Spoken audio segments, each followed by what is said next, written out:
spécialisé dans le BTP, qui est situé à Paracuelos, donc dans la banlieue de Madrid. Un établissement, le BZB, en Allemagne, situé à Düsseldorf. Nos amis du Tyrol, en Autriche, avec l'université de Kufstein. Le Munster Technological University, donc un petit peu l'équivalent d'une IUT à Cork, en Irlande. Le cabinet de conseil Desarrollo de Estrategia Exteriores. Je regarde Monsieur Martinez qui valide. Je suis très fière. Donc les consultants de DEX qui ont joué un rôle clé grâce à leur expérience en fait du montage de ces projets qui nous ont permis de réussir et qui nous ont accompagnés tout le long du projet. Et puis bien sûr le campus que je ne vous représente pas. Et vous avez donc tous nos partenaires en photo. Vous allez voir plusieurs photos sur le diaporama. Donc, je viens de vous présenter les structures. Dans les structures, pour avancer sur le projet, il a fallu qu'il y ait des personnes qui s'impliquent. Et donc voilà le nom des personnes qui sont à la fois l'auteur des réalisations et avec lesquelles on a travaillé donc pendant toute la durée du projet, 2 ans et demi. Et je m'attarderai sur l'équipe du coup de notre campus des métiers des qualifications, avec d'abord Monsieur Régis Lequeux qui est aujourd'hui avec nous et qui va vous présenter. Il y a une grande partie de la salle qui le connaît, je crois, puisqu'il est enseignant au lycée du Oda et qui a donc été le coordinateur et l'auteur principal des 10 modules qu'il va vous présenter. Mais c'est également un travail d'équipe sur le lycée, puisque tous les professeurs du BTS, métier du géomètre topographe et de la numérisation, ont participé également à ce travail. Voilà quelques photos, c'est juste pour revenir de manière un petit peu rétrospective sur l'avancement. Donc, je vous dis, un projet sur 2 années et demie. On a démarré en 2022. Vous voyez une photo de la salle dans laquelle on se trouve. Alors, les personnes à distance ne peuvent pas le savoir, mais on est dans la salle des fêtes du lycée du Oda. Donc, c'est ici même que nous avions reçu tous nos partenaires européens pour la deuxième réunion, enfin la première réunion transnationale du projet en 2022. Et on a eu, comme dans tous les projets européens, l'occasion de voyager un peu avec Régis Lequeux et de visiter les différents établissements de formation avec lesquels on a travaillé. Juste avant de passer la parole à Monsieur Lequeux et vous montrer un petit peu les différentes activités qui ont permis d'arriver à réaliser ce programme de formation, vous dire que nous sommes répartis bien entendu les packages du projet et les réalisations, et que le campus des métiers et des qualifications EREC a été en responsabilité du résultat numéro 1, qui est la production du programme de formation transnationale.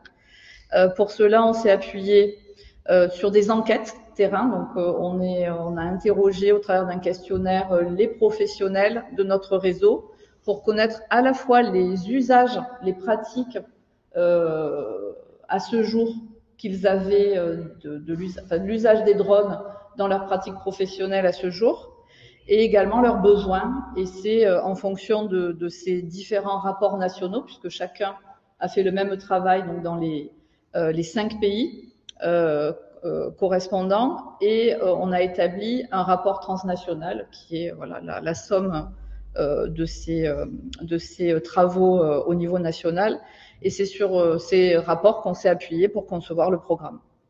Une fois les modules conçus, ils ont été testés, on va dire, auprès des étudiants, des élèves ou des stagiaires de la formation continue en fonction de la nature des établissements.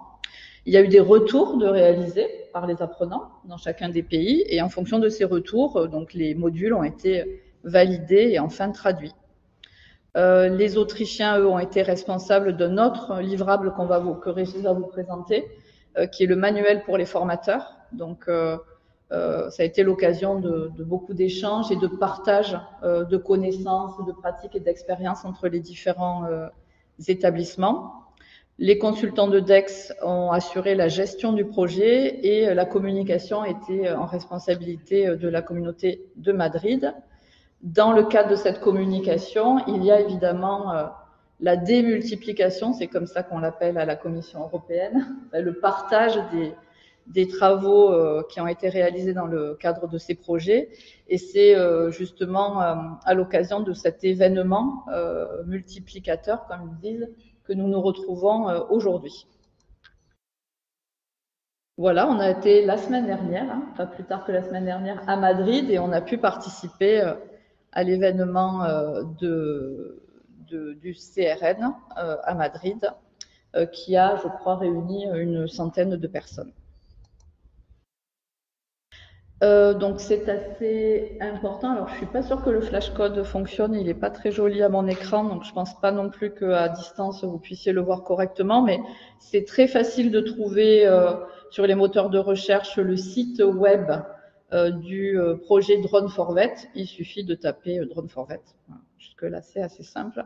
Et c'est sur ce site, donc ça c'est très important, que vous pourrez dans les jours qui viennent télécharger tous les résultats, que ce soit les rapports, le rapport transnational, les modules qui sont complètement libres de droit. Voilà, Régis a testé, ça fonctionne. Et puis le manuel du formateur. Pour ma part, j'en ai terminé pour les éléments de contexte et la présentation du projet.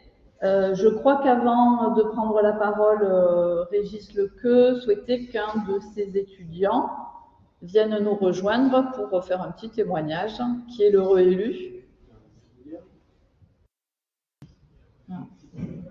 Un petit retour de la part des étudiants. Merci beaucoup pour votre attention et bonne poursuite. Devant la caméra. Ah oui. Alors le micro, c'est bon. Tu me vois là? Tu veux pas allumer? On y est tous les deux, c'est bon? On est dans le champ? Ah, d'accord. Bon. Donc, Monsieur Coudière, un de nos étudiants qui est maintenant en deuxième année, qui a eu sa première année l'an dernier, donc en BTS métier du géomètre et de topographe et de la modélisation numérique. Je ris parce qu'à chaque fois on oublie un mot dans le nom de ce BTS et pourtant je devrais le connaître un peu par cœur. Alors, l'an dernier, vous avez eu, avant d'aller voler, une initiation en cours. Comment est-ce que le travail dont on vous a parlé un petit peu là, de Drone for Vet vous a été présenté? Comment est-ce que vous avez vu les modules en fait? Alors, on nous a donné justement plusieurs modules qui nous présentaient notamment la sécurité, les responsabilités et les règles qu'on avait à respecter en drone. Donc, c'était une bonne manière d'aborder le sujet, nous permettre de passer sereinement l'examen en ligne, qui nous permettrait par la suite de piloter et pouvoir réaliser les différents levées de la photogrammétrie. Voilà, donc c'était un préalable. On essaye de diviser en deux morceaux. On a d'abord des modules qui sont un peu théoriques, qui sont de réglementation, etc.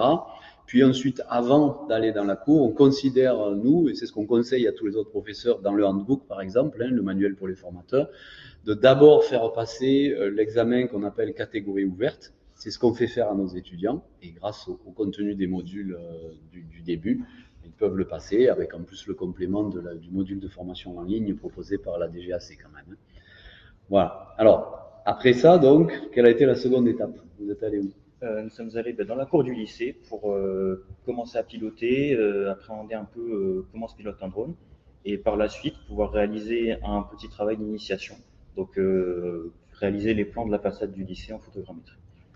D'accord. Ces plans, vous verrez, justement, ça fait partie du module de vol, l'apprentissage du parcours à réaliser avec le drone pour avoir une bonne photogrammétrie de façade. Alors, ça, c'était la façade, parce que nous, au lycée, faire un vol complet de toute la cour avec le drone, c'est vis-à-vis des règles de l'air, c'est quand même encore un petit peu difficile. Voilà, on va dire. La réglementation est un peu compliquée à ce niveau-là.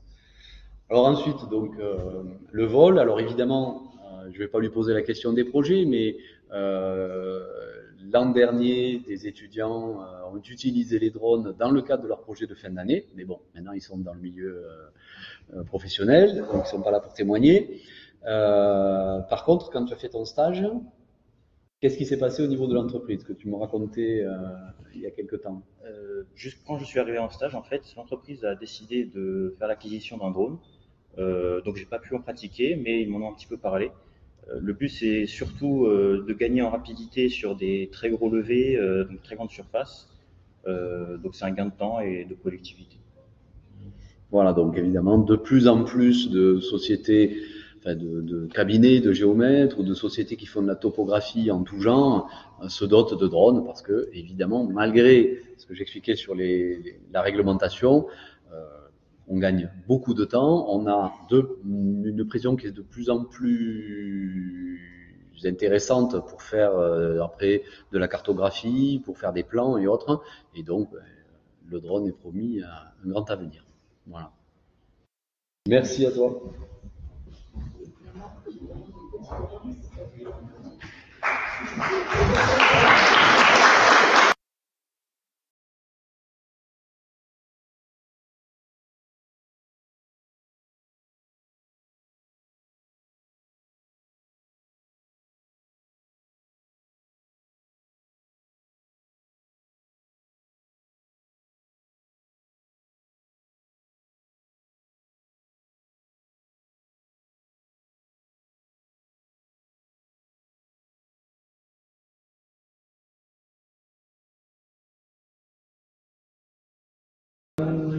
Ouais. Donc après la catégorie ouverte, donc on rentre dans la catégorie pour lesquelles les professionnels ont le plus d'appétence, c'est la catégorie spécifique.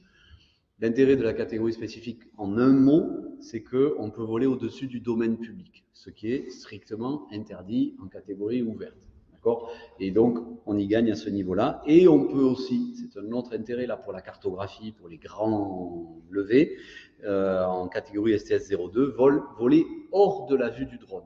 Donc, on peut aller jusqu'à 2 km depuis le point de départ. Voilà. Alors, il y a quand même des contraintes, hein, mais bon. Donc, on explique tout ça là-dedans. J'ai plus de souris, mais voilà. Ensuite, on voit, toujours en catégorie spécifique, il y a des schémas, ça ne sera pas des scénarios, mais ce sont des schémas précalculés au niveau du risque. D'accord? Donc, ce sont des PDRA. Et lorsqu'on a un drone, vous voyez, par exemple, il y a écrit marquage C5, ben, c'est le drone qu'on vient d'acquérir, nous, au niveau du lycée. Il faut qu'il y ait un parachute, il faut qu'il y ait une coupure moteur, etc. Voilà. Et à partir du moment où votre drone est équipé de ça, vous pouvez... pardon, c'est moi qui me trompe, excusez-moi.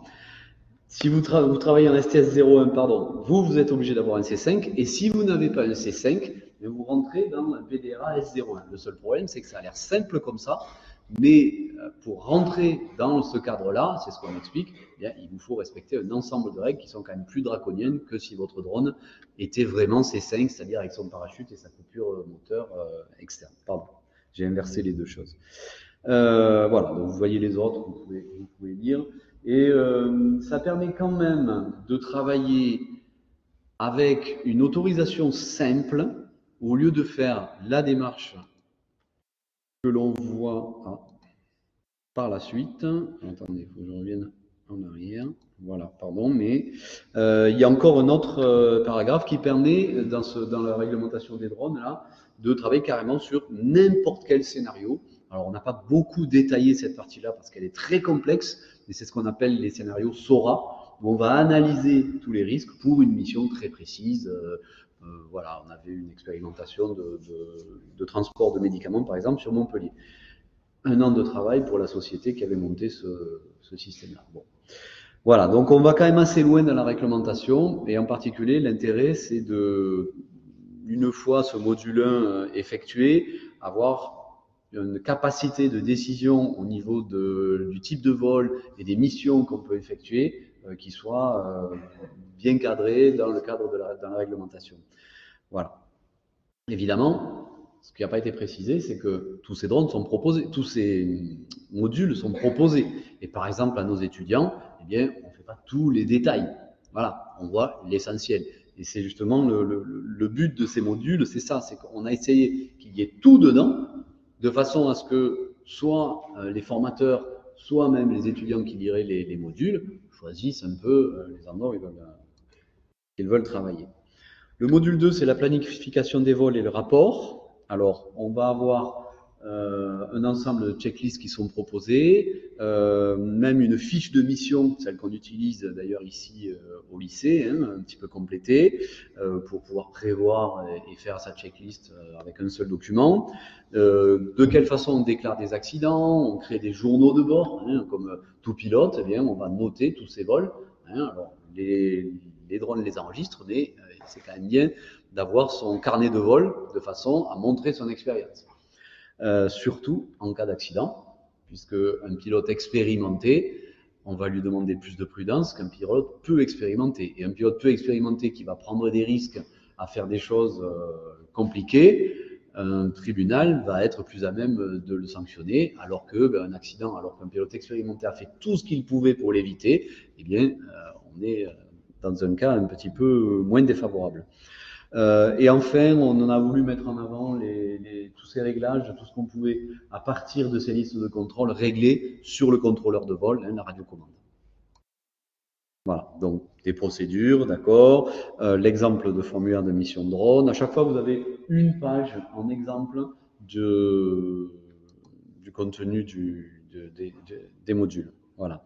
Tous les rapports, le journal de bord automatique, le journal de bord manuel que vous remplissez, voilà, comment se passent les règlements d'accident, enfin, les rapports d'accident, y compris, vous le voyez en bas, la déclaration à l'autorité aéronautique. On a mis en France en place un formulaire spécifique qui permet de déclarer les incidents de drone.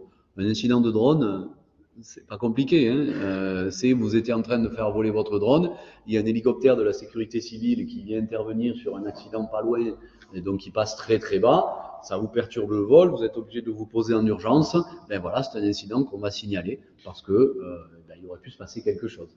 Voilà.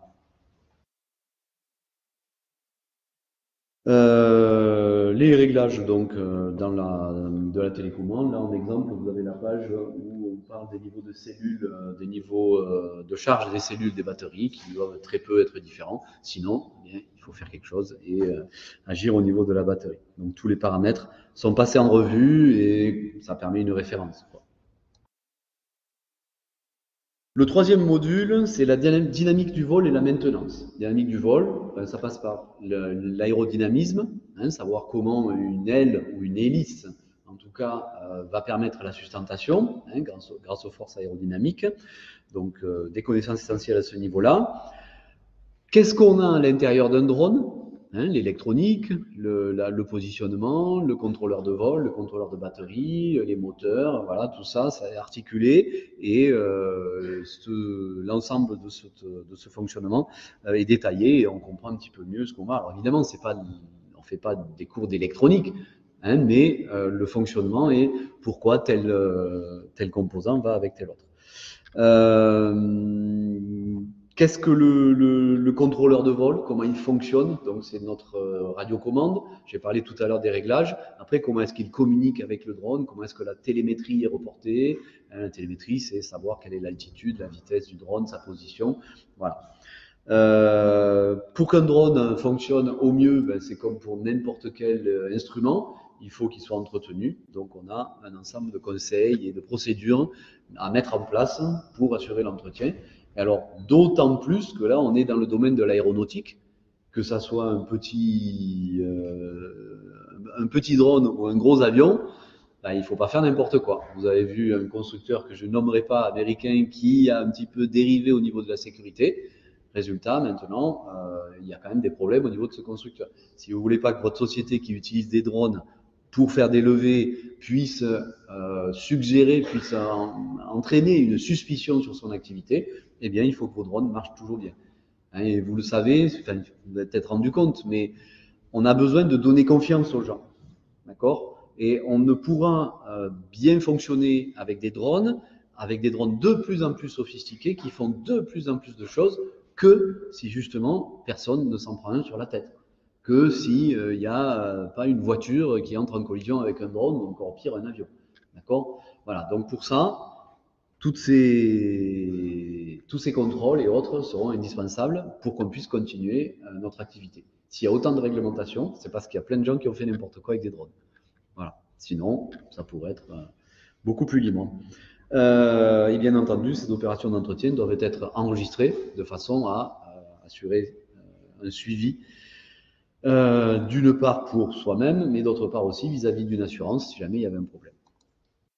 Voilà, donc la portance, la traînée, comment une hélice. Là, vous voyez l'exemple de quelle façon, en ralentissant et accélérant des hélices, on arrive à diriger un drone. Là, les éléments essentiels, donc comme je vous disais, hein, alors bon, c'est la même illustration, il y a un petit bug, mais c'est pas grave. Vous avez l'IMU qui est le plus important, hein, l'unité de mesure inertielle, donc tout ce qui donne l'attitude du drone en vol. Est-ce qu'il avance, est-ce qu'il est penché en avant, en arrière, sur le côté, est-ce qu'il accélère, est-ce qu'il ralentit, voilà, etc. Tout ça, c'est capté par un ensemble de petits capteurs, altimètres, magnétomètres, gyroscopes, etc.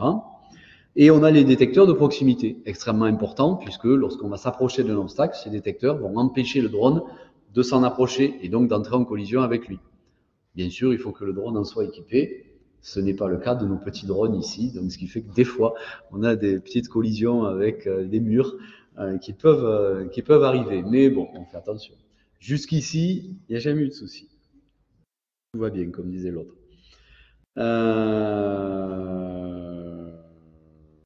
Oui, donc on continue avec les éléments essentiels, d'accord, hein, on va jusqu'aux hélices, des grosses précautions vis-à-vis des batteries. Les batteries des drones peuvent prendre feu, d'accord, donc c'est très important de correctement les entretenir, les charger, etc.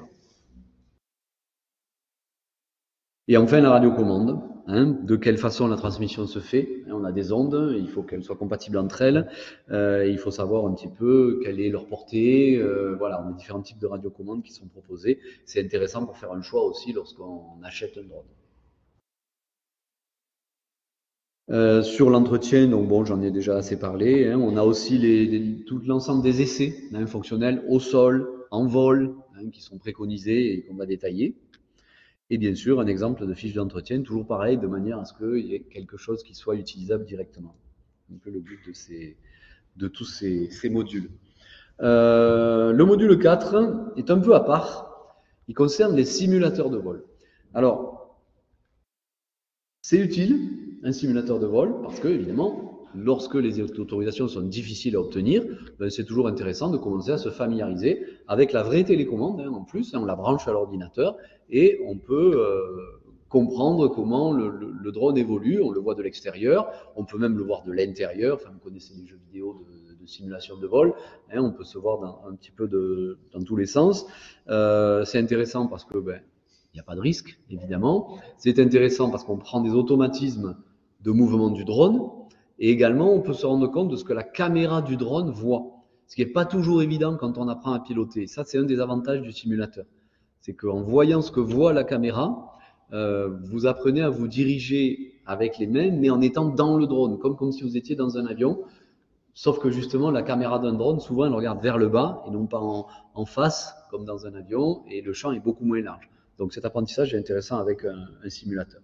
On a répertorié des simulateurs différents. Donc, les raisons dont je vous ai parlé ici sont vues dans le chapitre 3. À chaque fois, ça commence au 2 parce que le chapitre 1, c'est le résumé du module. Hein, je ne l'ai pas mis ici. Voilà, donc vous avez quelques vues là, vous voyez, de ce qu'on peut faire. Par exemple, tout en haut, vous avez l'approche de ligne électrique. Hein, vous pouvez mettre en place des scénarios professionnels de pilotage de drone. C'est pas juste aller passer dans des anneaux ou autre, ce que vous avez peut-être pu voir dans des jeux. Voilà. Quelques simulateurs de vol avec du pour, du contre, des appréciations, voilà. Alors ça évolue tout le temps, donc forcément, d'ici 2 ans, ce module, enfin cette partie-là du module serait à revoir, hein, 2-3 ans, je sais pas combien de temps, mais voilà. D'autant que nous, on l'a déjà fait il y a 1 an, donc ça vieillit vite. Voilà. Il y a différents types de simulateurs, les simulateurs pour PC, puis certains que l'on peut faire directement sur son téléphone. Et qui marche aussi assez bien. Alors, avant de parler de ce module, qui est la pratique du vol, je m'arrête une minute sur ce que j'ai dit tout à l'heure, c'est-à-dire le fait que, avant d'aller pratiquer le vol, nous considérons qu'il est nécessaire d'obtenir la licence de pilote de drone.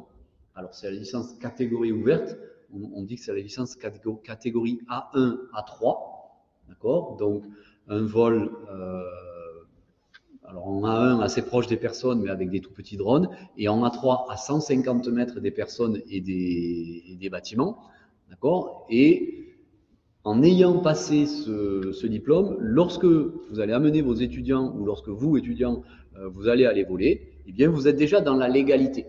Et ça, c'est vraiment important. On parle beaucoup d'assurance, mais ça serait, pour une entreprise ou pour un organisme de formation, ça serait totalement contre-productif et dangereux d'aller faire voler des étudiants ou des collaborateurs sans avoir au moins passé cette partie-là de l'examen. D'accord? Cet examen-là. Voilà, c'est totalement interdit, en fait.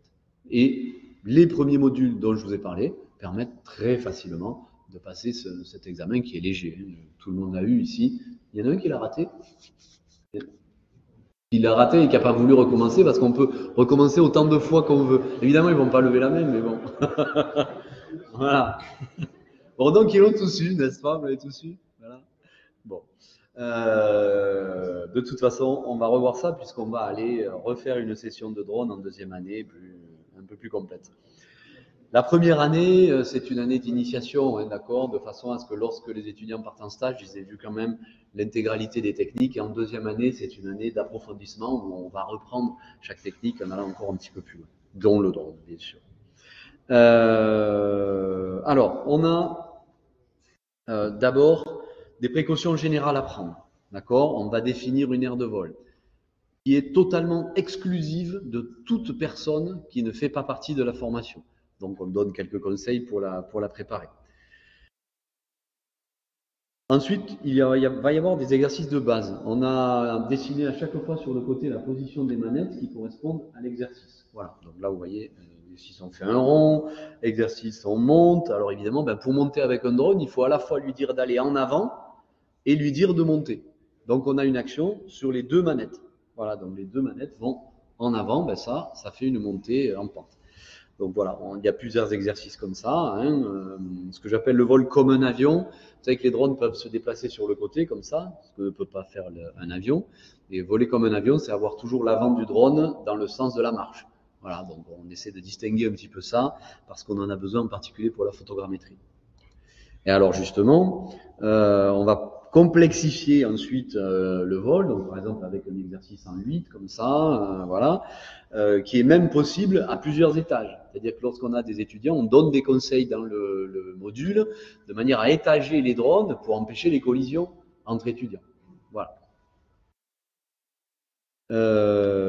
On a des exercices généraux et on a des exercices d'utilisation de la caméra. Hein, comment, par exemple, rester toujours fixe autour d'un point tout en tournant autour. Comment filmer un élément, gardant la caméra vers l'élément avec le drone qui s'avance. Pardon, si je le fais sur le côté, ce sera plus simple. Voilà, donc la caméra est obligée de panoter vers le bas alors que le drone avance, lui, en ligne droite. Ce genre d'exercice.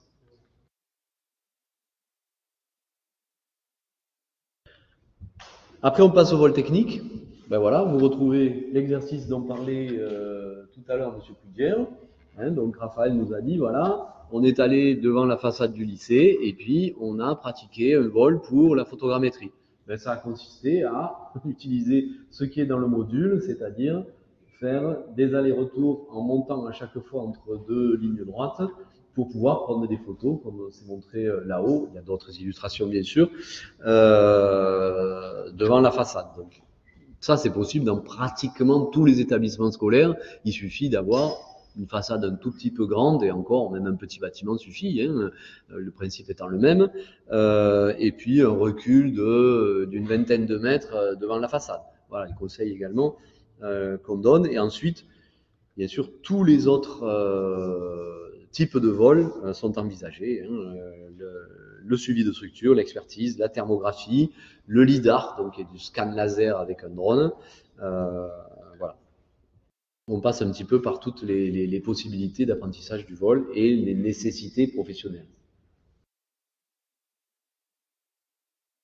Alors, le module 6, là aussi, on pourrait presque dire qu'il a l'air un peu à part. Parce que finalement, c'est notre cours de géodésie. Hein, donc, les étudiants ont eu ce cours pour chez nous en première année. Le module 6 est un dérivé de ce cours de géodésie qu'on fait au géomètre et il prend dans ce cours ce qui est essentiel à savoir. Voilà. Donc, les systèmes de projection, tous les systèmes de coordonnées légaux. Alors, dans tous les pays, le système légal est différent. Donc chaque pays a son propre développement devrait avoir son propre développement, parce que les autres collègues n'étant pas vraiment des géomètres, enfin pas du tout même, ils ont eu du mal à avoir des renseignements sur leurs systèmes légaux.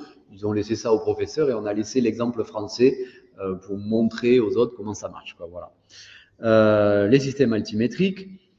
De quelle manière on va se géoréférencer, donc l'utilisation du GNSS, la précision, tout ça, comment ça se passe sur le terrain, et bien entendu comment fonctionne le système, alors GNSS pour ceux qui ne savent pas, GPS, hein, d'accord, avec un complément qu'on appelle le RTK, le Real Time Kinematic, qui permet d'obtenir une précision centimétrique du GPS.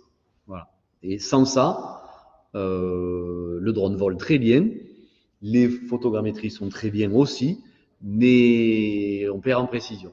On ne peut plus atteindre le centimètre sur la représentation qui est faite à partir de la photogrammétrie. Voilà, donc on commence par la modélisation du globe, ce que c'est que l'ellipsoïde, comment on se positionne dessus. Hein, localement, on peut l'assimiler à une sphère. On parle des coordonnées cartésiennes. Puis ensuite, on va se positionner sur une carte, sur un plan, avec les différents types de projections, cylindriques, coniques, azimutales, sachant que les deux qui sont utilisés réellement, c'est la cylindrique de l'UTM, donc la cylindrique transverse, et donc ça, c'est plutôt les pays anglo-saxons, et j'allais dire la grande majorité des pays du monde, en fin de compte. Et l'autre, le restant du monde, dont la France, la Belgique, le Texas, par exemple, hein, d'accord, comme quoi ils n'ont pas que du pétrole là-bas, ils ont aussi des idées. Eh bien, c'est le système Lambert, donc projection sur un cône, voilà, que vous connaissez.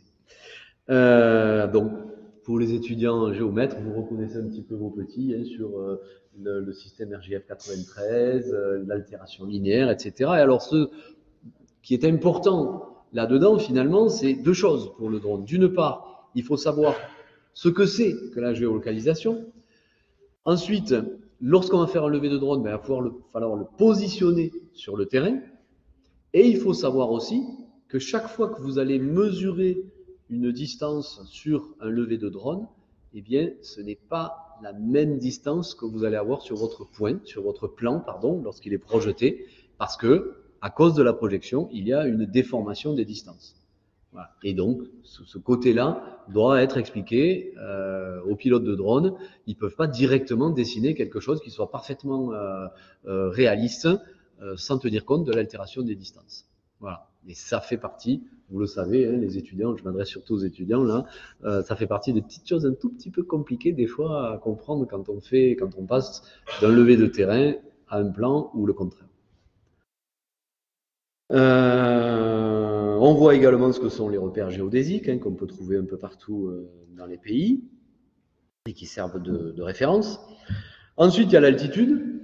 L'altitude se mesure par rapport au niveau moyen des mers, qui est le géoïde, qui est différent de l'ellipsoïde sur lequel on se repère sur Terre. Voilà, donc comment ça marche jusqu'au système altimétrique légal. Et là aussi, dans tous les pays, il y a un système altimétrique. Problème, le système altimétrique utilisé pour donner les altitudes, eh ben, ce n'est pas le système altimétrique utilisé par le GPS. Parce que le GPS se base sur l'ellipsoïde et que les altitudes sont mesurées par rapport au géoïde qui, en France, est distant d'à peu près 50 mètres de l'ellipsoïde. Ce qui fait que si vous mesurez avec un GPS l'altitude, vous faites une erreur de 50 mètres en France. Vous imaginez des levées topographiques qui seraient faux de 50 mètres en altitude. C'est pas possible. Et 50 mètres, c'est une approximation, parce qu'en fait, on a une grille ultra fine qui permet de savoir au millimètre près quelle est la valeur de la distance entre l'ellipsoïde et le géoïde pour avoir des vraies altitudes dites légales. Voilà. Donc ça, c'est pas un module où on parle de drone, mais c'est un module dont l'utilisation et dont la connaissance est indispensable pour faire des vrais bons levés au drone utilisables. On explique comment marche le GPS, je ne vais pas vous faire le développement, je vous rassure tout de suite, et également ce qui peut entraîner des fluctuations dans la précision du GNSS. Voilà, qu'est-ce qui pose problème en fait? Il faut le savoir, hein, on a différentes possibilités, différents problèmes qui peuvent apparaître, et il faut que le pilote de drone en soit conscient. Il y a des jours où sa position GPS va être moins précise, il y a des jours où carrément on peut avoir des blackouts parce qu'il y a une maintenance, parce qu'il se passe quelque chose. Voilà, donc tout ça, il faut bien le connaître.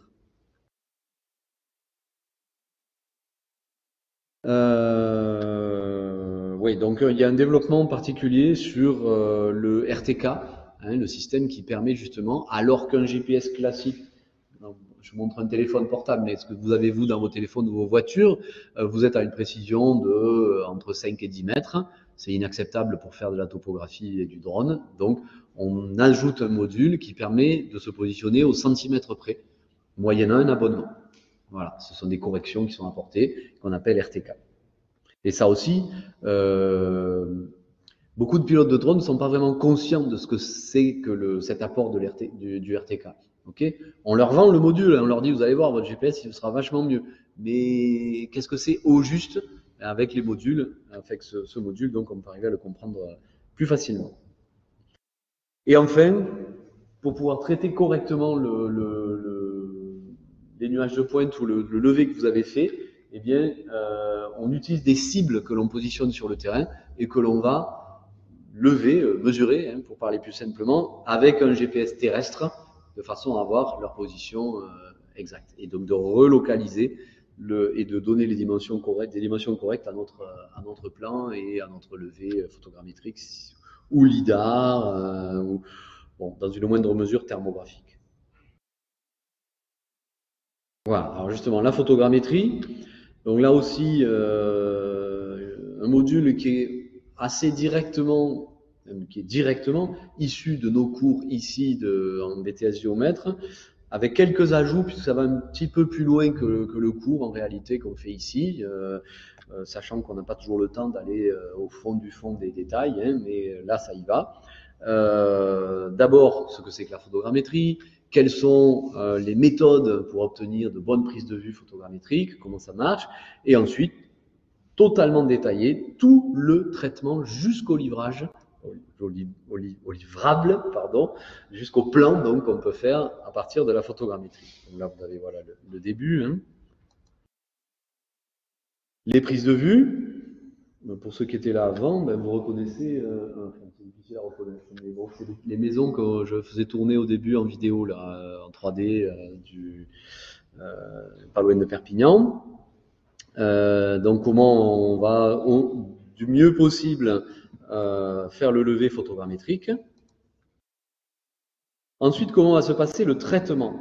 Alors, en fait, à chaque fois, il y a des saisies d'écran du logiciel qu'on utilise, Metashape, et vous avez des explications sur le côté. C'est vraiment il n'y a qu'à suivre le déroulement. Le cours est complet pour utiliser Metashape à partir de ce module. Hein, et ça fait le traitement au complet. Hein. Donc, au début, on obtient un nuage de points, donc des petits points colorés comme ça un peu partout. Puis on en crée un maillage. Hein, on relie tous ces petits points par des surfaces. Sur ces surfaces, on va plaquer les photos de façon à ce que ça soit très réaliste, comme vous pouvez le voir là. Mais, vous voyez en bas là, il y a encore des trous, des blancs. Oula. Il y a des blancs, c'était pour réveiller un petit peu, ça s'endort, je trouve. Il y a des blancs donc dans ce modèle et on va devoir l'améliorer en bouchant les blancs et en obtenant à la fin la meilleure qualité possible. On peut également supprimer tous les massifs de fleurs, les maisons, hein, et on va jusque-là, c'est ce que vous ne traitez pas vous normalement en cours, la suppression des maisons, des massifs de fleurs, pour avoir le terrain nu qui apparaît grâce à ce qu'on appelle un échantillonnage. Voilà. Donc, on obtient des modèles numériques de terrain, et puis à la fin du compte, on peut obtenir un plan en traçant directement sur notre orthophoto, notre modèle mis à plat. Voilà. Alors, ce qu'on a voulu dans ce module de photogrammétrie, c'est avoir que le cours soit complet. Voilà. Hein, puisqu'on avait la capacité, nous, grâce à Nicolas Vassar qui vient d'arriver ici en particulier, de faire des cours qui soient les plus détaillés possibles, eh bien, on en a profité, quoi. On est allé au plus près. C'est la plus grande utilité des drones actuellement. Hein, c'est pour ça que c'était important que le cours, le module sur la photogrammétrie soit très complet, hein, et à la suite justement du module de géoréférencement, les deux se complétant pour pouvoir insérer ensuite les modèles dans des cartes Google Maps ou Géoportail ou autre, hein, dans un environnement réel. Pour les novices, amusez-vous, enfin vous êtes plutôt déjà amusé avec Google Maps au-dessus d'une ville, à ouvrir la vue 3D, qui s'appelle la vue globe, je ne sais pas pourquoi, 3D ça serait très bien, mais ils ont appelé ça globe, et vous pouvez voir que tous les bâtiments sont en relief. C'est de la photogrammétrie. Voilà, en relief avec un aspect, alors c'est plus ou moins détaillé bien sûr, hein, c'est fait avec un avion, voilà. Avec un drone, on est beaucoup plus bas, et donc, hein, c'est 120 mètres maximum un drone, hein, donc voilà. On est beaucoup plus bas et on peut obtenir les détails les plus fins sur tous les immeubles. Voilà. Le module 8 va concerner la thermographie. Alors c'est une autre utilisation très intéressante du drone, elle aussi qui date pas vraiment du début des drones parce que les caméras thermographiques étaient très lourdes jusqu'à il y a quelques années, et on a développé finalement des caméras beaucoup plus légères qui peuvent donc être facilement emportées par des petits drones. Avant il fallait un drone, j'avais vu un drone photogrammétrique, thermographique que nous avait montré Leica, il avait fait voler ici dans la salle. Il faisait 1,50 m d'envergure. Je ne sais pas si tu te rappelles, Nicolas, mais un gros drone tout rouge qui faisait un bruit d'enfer parce que eh bien, l'appareil photo ou la caméra thermographique qu'emportait ce drone était encore trop lourd. D'accord ? Et puis, ben, voilà, on est arrivé, vous le savez, pour les téléphones en particulier, à faire des tout petits appareils photo extrêmement performants et pareil en thermographie. Donc, on va analyser, d'abord savoir ce que c'est que la thermographie par drone, quel genre d'anomalies on peut détecter grâce à un drone, et ensuite voir quelques spécialisations dans l'enveloppe, dans les réseaux, dans le solaire. On va regarder tout ça dans le module. Évidemment, faire un petit tour sur l'équipement qu'on peut utiliser. Hein, donc le point un peu sur l'état actuel, l'état 2023, hein, bien sûr, début 2024, disons, de la technologie thermographique en drone, et comment faire un bon rapport de thermographie par drone. Voilà, donc là aussi, encore une fois, on va jusqu'au livrable. Hein, on ne laisse pas tomber les gens au milieu, on dit ben voilà, hop, et à la fin, vous devez pouvoir sortir ça, les classer comme ci, comme ça. Voilà. Donc ici, vous avez quelques exemples. Hein. Alors, en réseau, en analyse d'échauffement électrique, très répandu en échauffement électrique, okay, puisque c'est vraiment dangereux d'avoir des câbles qui s'échauffent à cause de leur usure, à cause enfin, principalement, les câbles s'échauffent parce que la section de cuivre ou d'aluminium du câble devient trop faible par rapport au nombre d'ampères qui sont à passer à l'intérieur. D'accord ? Voilà. Donc, ça ne se voit pas de l'extérieur. Et grâce à un drone thermographique, on voit tout de suite les points d'échauffement et les lignards, donc les gens qui s'occupent des lignes EDF, enfin Enedis, pardon, peuvent intervenir.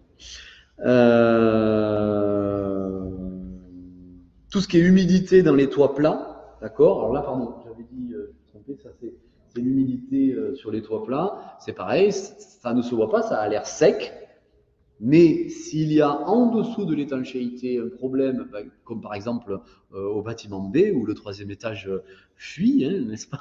Je rappelle, je profite qu'il y ait les autorités du lycée, on a quelques petites fuites d'eau à traiter, eh bien, avec un vol de drone thermographique, on pourrait savoir si la fuite est juste au-dessus de là où ça goutte, ou bien si l'eau a cheminé en dessous de l'étanchéité pour arriver jusqu'à l'endroit où elle finit par sortir. Et ça, donc ça serait très intéressant, par exemple. Il faut le faire, on va dire, s'il ne pleut pas d'ici demain, mais voilà, il faudrait le faire demain après-midi, par exemple, quand le reste est asséché et qu'il reste encore un peu d'humidité juste à l'endroit où on a un problème à ce niveau-là. Alors désolé, monsieur le proviseur, mais on n'a pas acheté un drone thermographique, donc je ne pourrais pas vous faire le vol, par contre. Voilà, oui, mais on aurait pu, mais la résolution du capteur, c'est ce qu'on explique aussi. Un drone thermographique, il est fait pour faire de la thermographie, mais il a un appareil photo. Donc nous, comme on a surtout besoin d'un appareil photo, j'ai comparé les deux. Et il se trouve que l'appareil photo du thermographique est moins bon, mais nettement moins bon que celui qui ne fait pas la thermographie. Donc on ne l'a pas acheté. Voilà, donc même chose. On rejoint le paragraphe 2.3 hein, sur le matériel. Les logiciels aussi sont abordés. Alors, il y a un contenu pratique, hein, comment faire les vols, hein, de la même façon qu'on l'a vu pour la photogrammétrie. Eh bien, on a aussi une explication pour faire des bons vols thermographiques. Ensuite, quelles sont les images? Alors là, vous voyez, on a l'humidité dans un réservoir hein, en haut.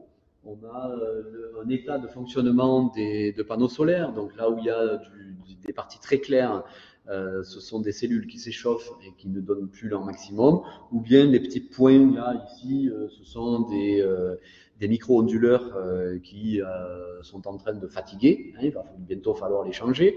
Ou bien carrément, vous voyez, des cellules qui ne donnent rien. Elles ne sont pas chaudes, donc elles ne donnent pas d'électricité. Voilà.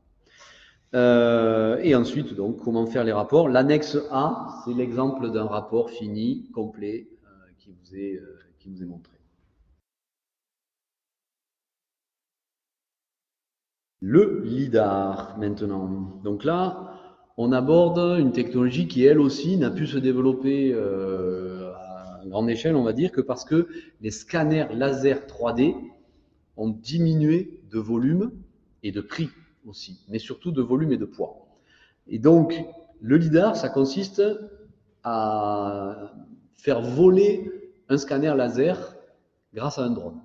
Donc, vous avez une mesure par des millions de points laser qui sont pris et vous obtenez directement un modèle 3D grâce à du scan laser. C'est ce qu'on fait nous au sol avec les scanners que vous avez peut-être vu tourner par endroits des fois dans le lycée.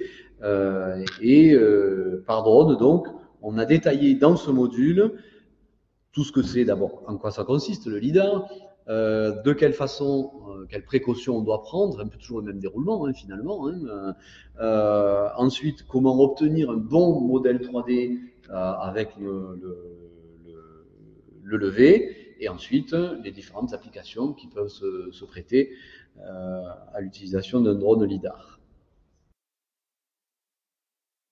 Voilà. Donc la définition, toujours très illustrée hein, en général, on essaye de faire en sorte qu'il y ait pas mal d'illustrations, pas toujours facile selon les concepts, mais voilà, et puis c'est quelque chose qui prend beaucoup de temps.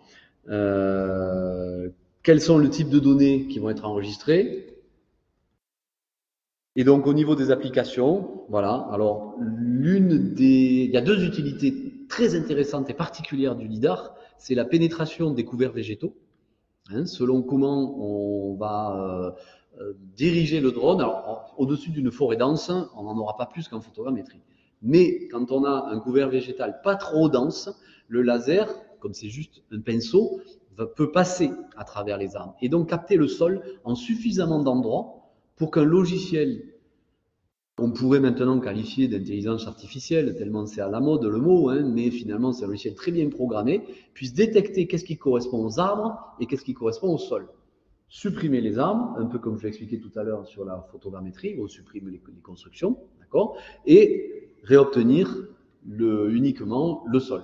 Voilà. Et même faire la différence entre les herbes et le vrai sol, entre guillemets. D'accord ? Là aussi, si vous êtes en Argentine avec des herbes comme ça, bien denses, vous n'aurez jamais le sol, hein, c'est bien clair. Hein. Voilà. Et puis, il y a le lidar multispectral. Alors lui, on sort du domaine de la construction, mais c'est quand même très utilisé. Ça permet de qualifier des états de plus ou moins bon état de culture, de culture dans les champs. Voilà, savoir si elles ont assez d'eau, si elles sont en stress hydrique, s'il y a beaucoup de mauvaises herbes au milieu des cultures. Enfin, il paraît qu'il ne faut pas dire mauvaises herbes, c'est mal. Mais bon, enfin, des herbes non désirées au milieu du blé, hein, par exemple, voilà, ça peut les détecter et dire quelle est la proportion. Où est-ce qu'il faut traiter et où est-ce que ce n'est pas la peine de traiter? Est-ce qu'il y a un endroit infesté par plutôt des insectes et un endroit non? Bon, etc. Voilà. Donc c'est très utile pour ça. C'est le multispectral. Alors on en trouve des applications quand même, nous, dans le génie civil, puisque grâce au multispectral, on peut connaître un état d'humidité et donc faire des recherches minières ou des recherches sur un état d'écoulement des eaux dans les terrains. C'est assez intéressant pour ça. Une dernière, alors là je l'ai appris très récemment, mais il y a un lidar qui vient de sortir et qui peut pénétrer, ça c'est extraordinaire pour ceux qui connaissent un peu la propagation des ondes électromagnétiques dans l'eau, de 15 mètres à l'intérieur, enfin dans l'eau. Voilà. Rentrer de 15 mètres dans l'eau. Alors m'a-t-on dit, je m'étais juré d'essayer de me renseigner avant la conférence, et évidemment j'ai oublié, ça me revient maintenant. Mais voilà, donc ça c'est extrêmement intéressant dans les ports. Si vraiment ça marche très bien ce truc-là, par rapport aux levées bathymétriques qui prennent des heures, un vol de drone, c'est extraordinaire, quoi, si on peut se remplacer par ça. Voilà. Donc on a beaucoup d'applications et donc le module continue sur la gestion des services publics et des infrastructures, qui est quand même vraiment un des domaines très intéressants pour le lidar. Bien sûr, toute la méthodologie, le vol, la capture, le traitement avec les logiciels, la sortie des données. Alors, je dois avouer que au niveau traitement de logiciel, c'est quand même moins détaillé que ce qu'on a fait avec MetaShape sur la photogrammétrie. C'est pas le but qui a été choisi pour ce module, étant donné que les logiciels, normalement, ce sont les logiciels qu'on utilise pour d'autres types de scans, scans statiques, hein, ce qu'on appelle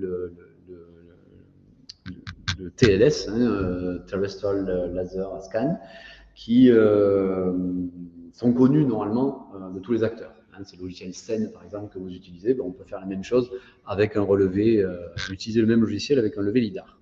Voilà. Et bien sûr, les livrables, les sorties des données. Et on arrive au dernier module, particulièrement important de nos jours. Alors, moi je dis de nos jours, mais ça a toujours été un peu le cas finalement.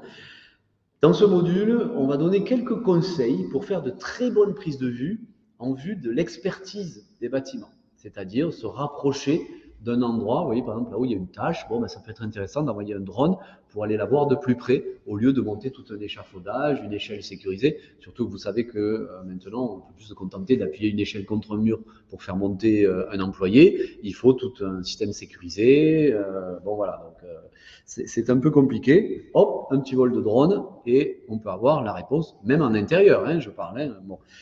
Passer au-dessus d'un toit, voir quelles sont les tuiles qui auraient des problèmes, détecter. Voilà, détecter des. Alors, attendez, je vais faire un aller-retour. Voilà, donc par exemple ici, l'exemple de livrable qui est montré à la fin du module concerne le lycée de Loda, où on a beaucoup de problèmes, vous voyez, de carbonatation, c'est-à-dire d'éclatement du béton suite au gonflement des armatures en acier. Alors, je n'ai pas fait exprès, c'était pas pour... non, je te vois, tu vas rigoler, mais je n'ai pas fait exprès pour que monsieur le proviseur le voit de plus près, c'était pas fomenté. Mais grâce à un drone, on va pouvoir très rapidement, je vous jure, voir tous ces endroits, alors que en expertise directe, pareil, il faudrait monter un échafaudage, aller voir de près et tout.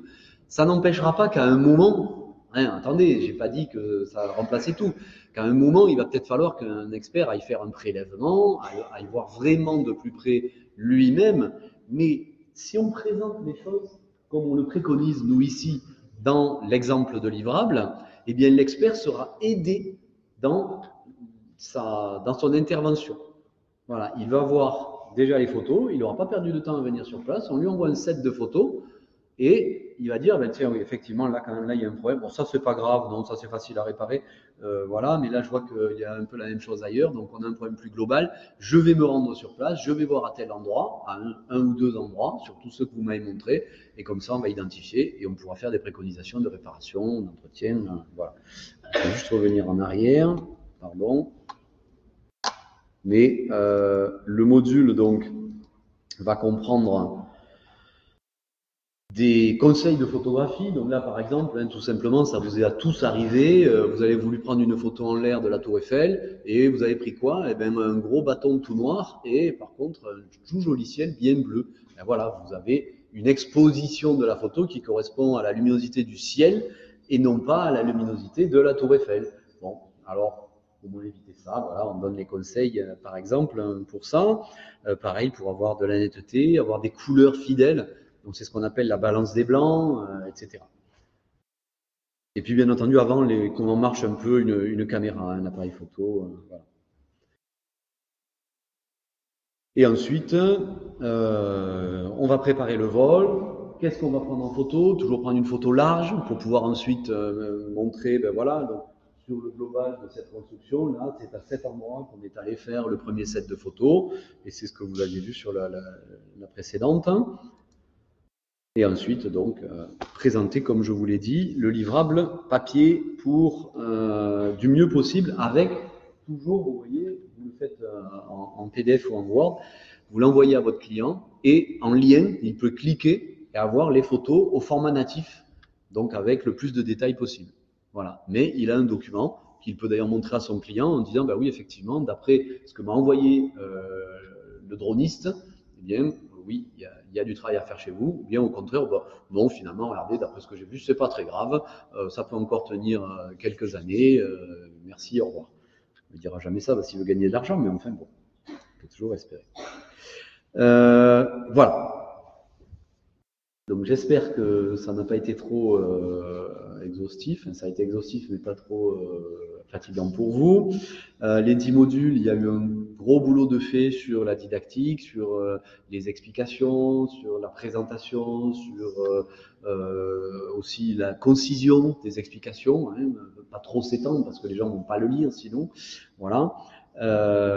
Mais il était prévu, et il a été fait également, un complément au module qui est une espèce de mode d'emploi. Ça s'appelle le manuel pour les formateurs. Ce manuel, son utilité, c'est de donner des clés pédagogiques. Alors là, c'est vraiment strictement que pour les profs. Hein, voilà. C'est des clés pédagogiques, didactiques et techniques pour bien mettre en place, bien enseigner les 10 modules. Voilà. Sachant que la première chose qu'on dit là-dedans, c'est ce que je vous ai dit tout à l'heure, vous n'êtes pas obligé d'enseigner l'intégralité. D'ailleurs, vous l'avez même vu en première année, on vous a présenté des bouts de modules, d'accord? Pas le module en entier, ok? Et puis même, ces modules, nous, ils seront à disposition au format DocX, hein, au format Word, et donc, ils peuvent être démontés, repris. C'est voilà, c'est le principe des projets Erasmus+. Hein, on se groupe pour mettre au point quelque chose et ensuite on le donne à la communauté. Voilà. C'est quand même payé avec des fonds européens, donc les fonds de tout le monde, hein, des fonds des impôts de tous les pays européens, des 27 pays européens. Voilà. Donc, c'est une assistance pratique.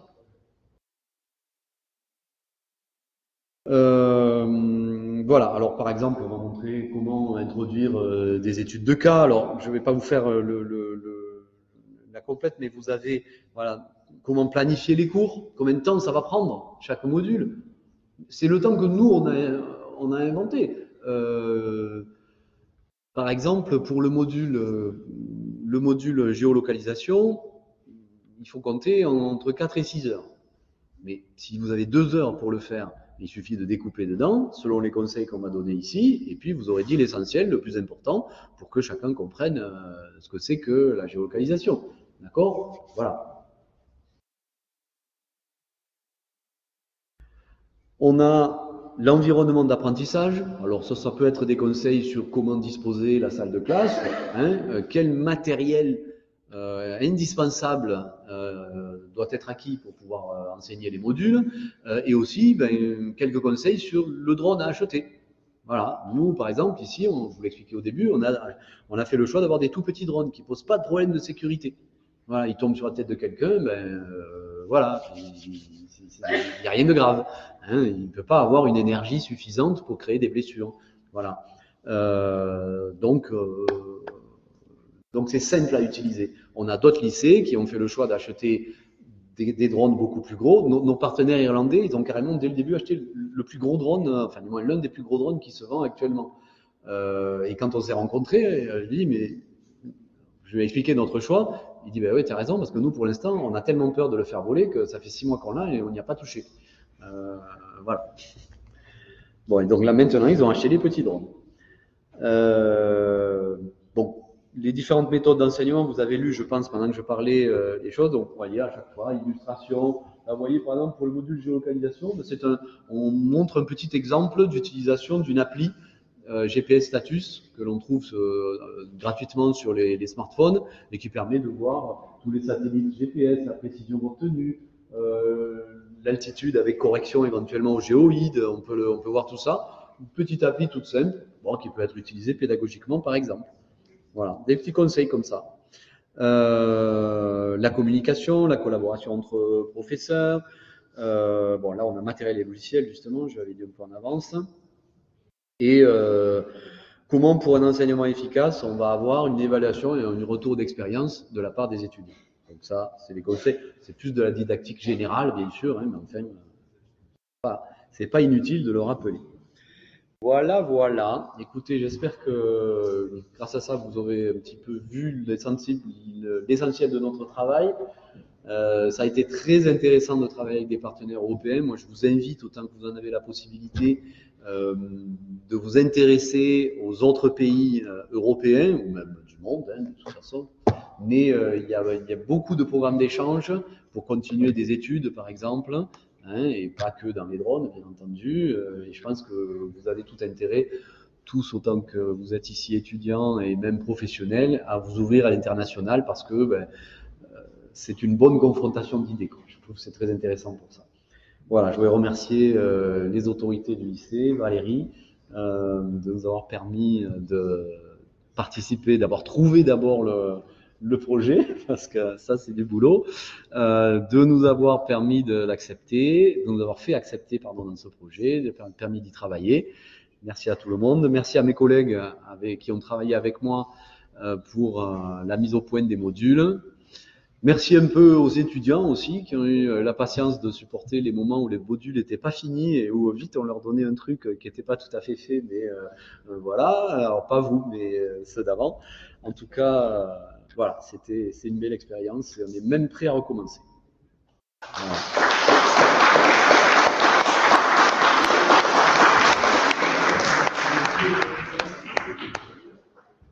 Alors peut-être y a-t-il des questions ou simplement des réactions, des interventions sur peut-être l'utilisation que vous pourriez faire dans vos propres établissements des modules de la production.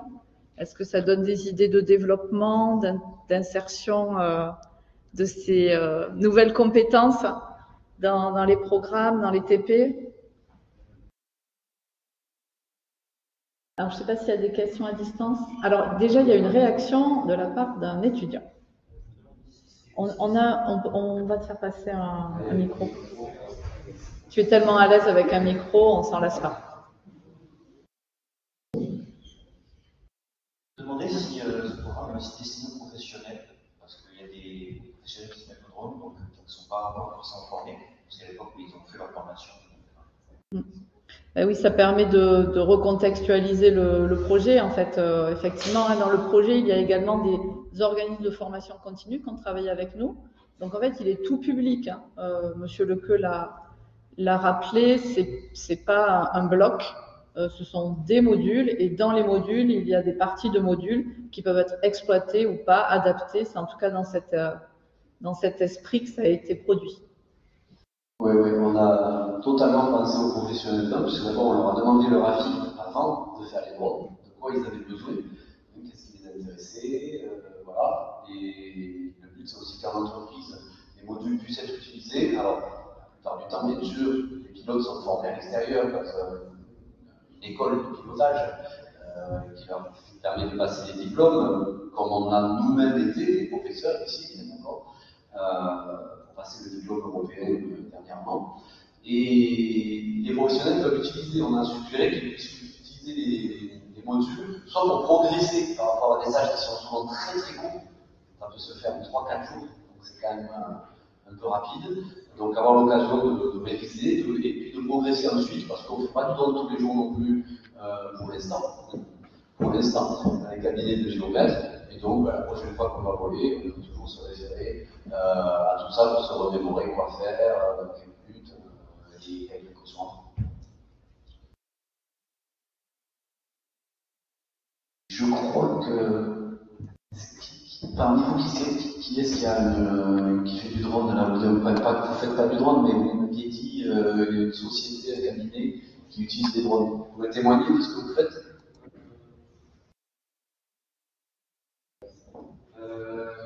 Alors, nous, dans notre cabinet, on utilise le drone pour faire surtout des relevés topographiques dans des grandes surfaces, comme vous avez dit. On l'utilise souvent aussi pour les panneaux photovoltaïques. On a aussi. Comment ça s'appelle? Le leader? Non, pour faire du relevé infrarouge, là. La thermographie. Voilà, la thermographie, voilà, on a aussi ça, on s'est équipé de ça récemment. Et c'est pas mal, on l'utilise pas encore, on n'est pas assez encore développé, mais ça arrive petit à petit. Voilà. D'accord. Merci. Est-ce qu'il y a d'autres interventions? En tout cas, on n'est pas équipé ni avons les compétences au niveau audiovisuel, hein, vous avez remarqué. Il faut savoir que les drones totalement autonomes existent déjà. Leica a sorti le BL4Fly que vous lâchez, vous lui dites, ben voilà, il faut scanner la salle là et puis l'entrée derrière. Il est tout seul, il va faire tout le tour, et c'est un drone LiDAR, hein, il a un scanner laser dans le nez. Et puis ensuite, il va tout seul passer par la porte et tout seul faire le tour de la salle des colonnes. Voilà, hein, on est déjà dans ce qui pouvait, il y a encore quelques années, être de la totale anticipation du domaine de la science-fiction.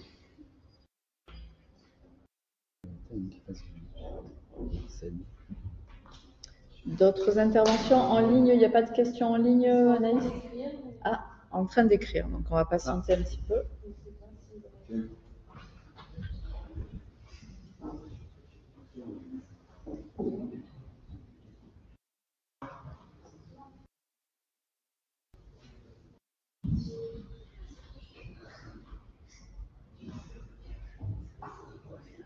C'est une longue question.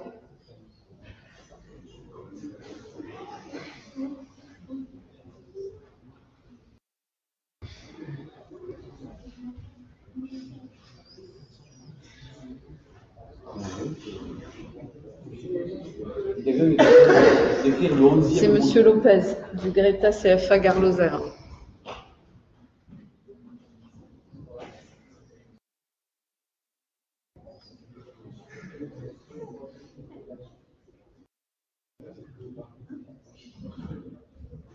Il n'a pas fini? Après, une idée du nombre de personnes susceptibles d'être formées dans le bâtiment ou autre secteur aéronautique à ces technologies.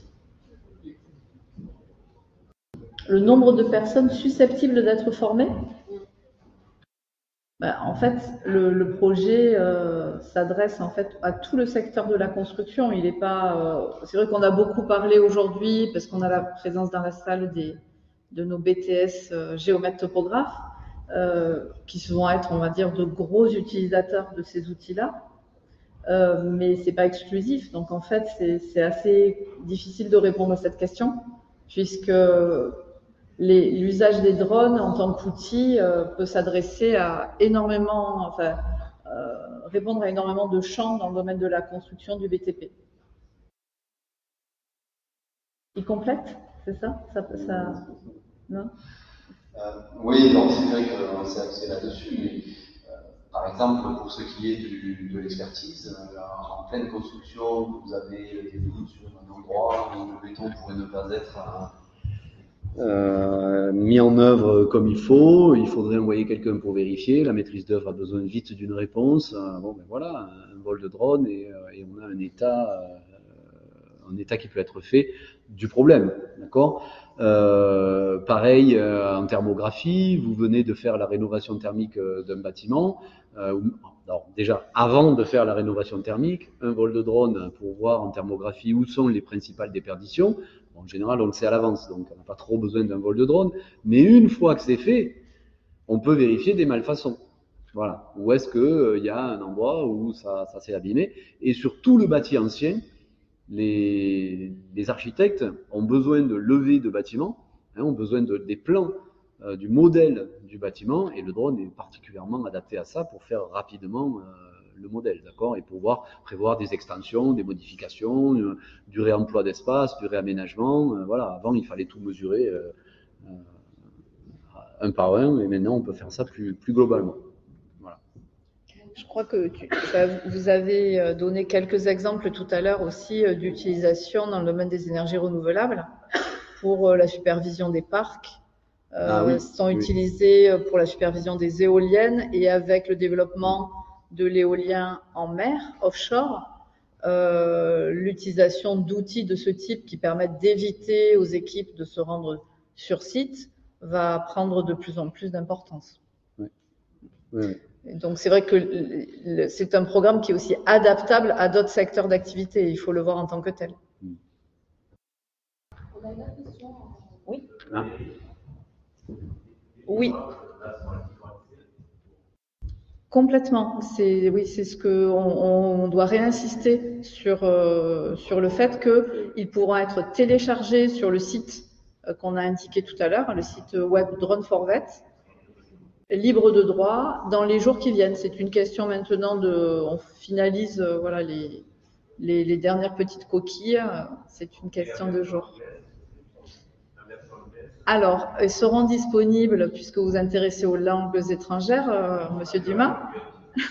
Ils seront disponibles dans les 4 langues. J'allais dire 5, non, il y avait 5 partenaires, mais les Autrichiens parlent allemand. Donc, dans les 4 langues. Allemand, anglais, espagnol et français. Ouais. Les 4 principales langues européennes sont et c'est totalement gratuit de télécharger les modules, de s'en servir, ils sont libres de droit, comme on dit. Oui, c'est le principe de ces productions réalisées dans le cadre des projets tels que ce projet-là. Du coup, on a une autre question de Valérie Paradis. Au-delà du manuel de formateur, est-il prévu de former les formateurs en collectif, visio, présentiel? Alors, c'est pas quelque chose qui fait partie. Déjà, bonjour Valérie, c'est ma collègue de la Réunion. Donc, je fais un petit message, comme à la radio, un petit message personnel. Donc, c'est pas prévu dans le cadre de ce projet, mais c'est quelque chose que l'on peut prévoir dans le cadre notamment des réseaux thématiques nationaux des campus. C'est quelque chose qu'on pourrait effectivement envisager. Il y avait une enquête qui avait été donnée auprès des professionnels par rapport au module. Alors ça, c'était le démarrage du projet. En fait, c'est sur ces enquêtes-là qu'on s'est appuyé pour démarrer le travail sur les modules. Donc c'était un questionnaire à la fois sur les usages qui sont faits dans les professions, dans les entreprises, et sur les besoins à développer. Oui.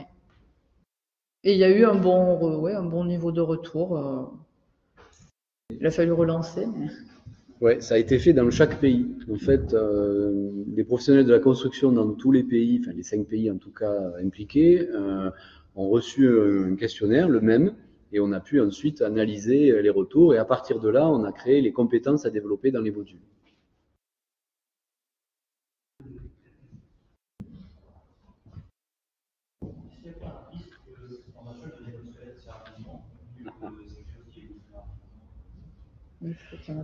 Toute formation technologique a vocation, même, on espère qu'elle va devenir obsolète.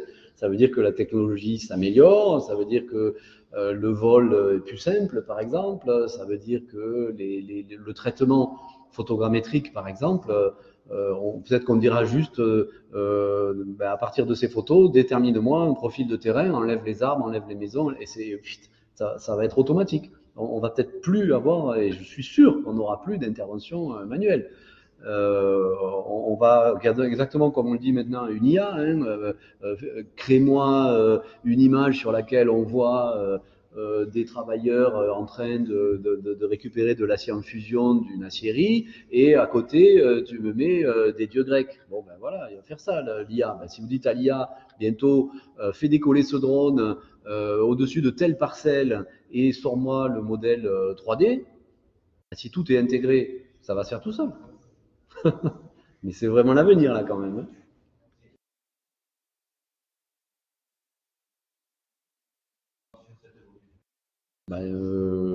Non, là c'est pas prévu. D'abord, il faut savoir une chose, c'est que les modules Erasmus+, ne sont pas prévus comme étant des modules actualisables. C'est-à-dire que c'est un autre projet Erasmus+. Voilà. Et on ne peut pas faire, parce qu'on y a pensé nous aussi, on y a pensé à ça. On ne peut pas faire un nouveau projet Erasmus+, qui soit la suite d'un précédent projet Erasmus+. Voilà. On voulait approfondir, on avait parlé d'approfondir les trucs, et on ne peut pas faire ça. Voilà. Ouais, tout à fait. C'est ponctuel. C'est un état de la technique, c'est un état des connaissances à un moment. Et s'il faut le faire évoluer, c'est un peu à chacun de s'en emparer. C'est le travail du prof aussi. Nous, nos cours, ils sont basés sur nos anciens cours, ou les anciens cours d'autres professeurs. Donc, on va les faire évoluer à chaque fois que la technique va changer. Vous l'avez vu, je sais pas, pendant le cours de droit, par exemple, tiens, une nouvelle loi, hop, voilà. On a encore une question sur le chat. Est-ce que ces compétences d'utilisation des drones sont d'ores et déjà présentes dans les référentiels de certification EN, sinon à quelle échéance? Pour ce qui est du BTS MGTMN, donc les géomètres, il y a le drone est cité parmi les compétences en tant qu'outil de saisie des données, exactement comme les autres outils qu'on a, le tachéomètre, le scanner, le GPS, voilà. Maintenant, spécifiquement des compétences drone, non, il n'y en a pas. Voilà. Par contre, compétences en photogrammétrie, oui. Compétences en scan laser, oui. Voilà. Mais c'est pas spécifiquement drone. Il faut savoir que c'est un mode d'acquisition, en fait, le drone. C'est un mode d'acquisition pratique, rapide, mais d'abord, il n'est pas unique. Il est souvent complété par des levées qui permettent d'avoir des dimensions précises, des levées GNSS aussi, donc, pour avoir le positionnement, le géoréférencement.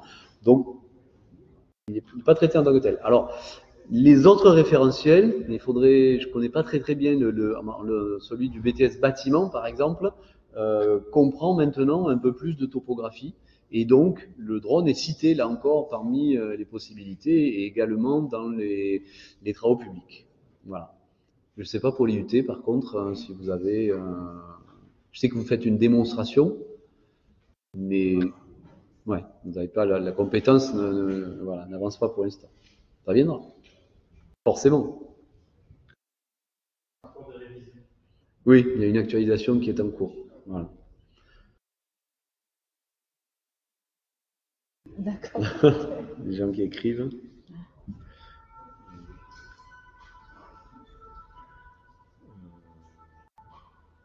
Oui, puisque je suis au meublé, je vais en profiter pour...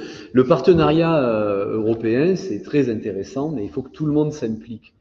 Et c'est pas leur faire insulte que de dire que on a un partenaire, le partenaire allemand, qui est venu dans le projet Erasmus+, mais qui en fait manquait de compétences. Au niveau de leur établissement, ils étaient vraiment ils ne savaient rien du tout sur les drones. Et ils comptaient sur l'Erasmus+, pour apprendre des choses, mais pas pour créer des modules de formation, puisqu'ils ne savaient rien faire. Voilà. Donc, ça a un peu posé problème et ils se sont retirés de la partie création des modules. Fait qu'on l'a fait à 4 au lieu de 5. Mais bon, c'est pas grave, ça fait partie des aléas. Hein, vous aussi, vous verrez que vous le savez, quand vous travaillez en groupe, ben, s'il y en a un qui ne travaille pas, ben, il faut bien que les autres ils travaillent un peu plus pour compenser celui qui ne travaille pas, quoi. Hein, tant pis. Et après, évidemment,